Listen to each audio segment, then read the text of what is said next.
Well, turning to the country's energy problems, Director of Communications of the opposition New Patriotic Party, Richard Ahiagba, has attributed the recent financial losses of the Electricity Company of Ghana to what he describes as egregious inefficiencies and unfavorable power purchase agreements signed by the previous NDC government.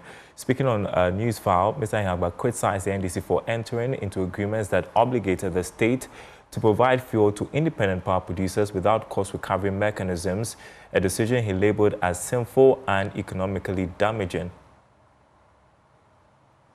But you know, I think that, yes, so one of the problems is inefficiency.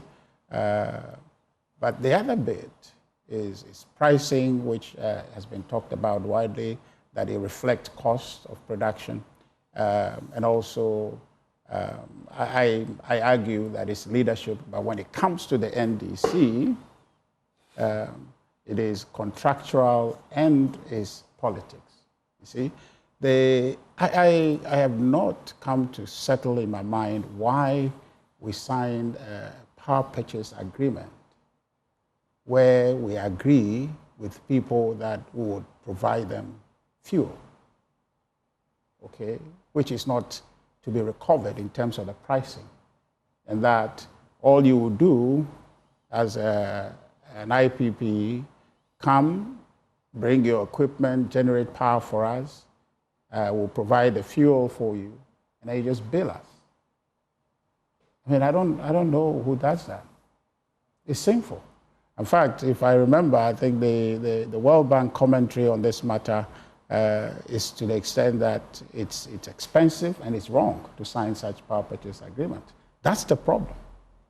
That, for me, is the problem. Take away the inefficiencies of ECG and the rest of the matters that we've talked about. That is a problem.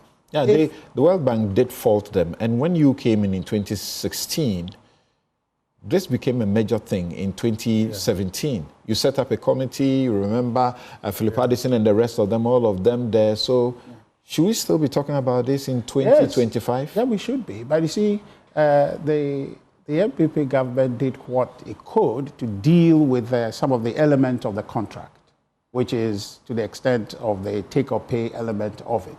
But this aspect of fuel is entrenched.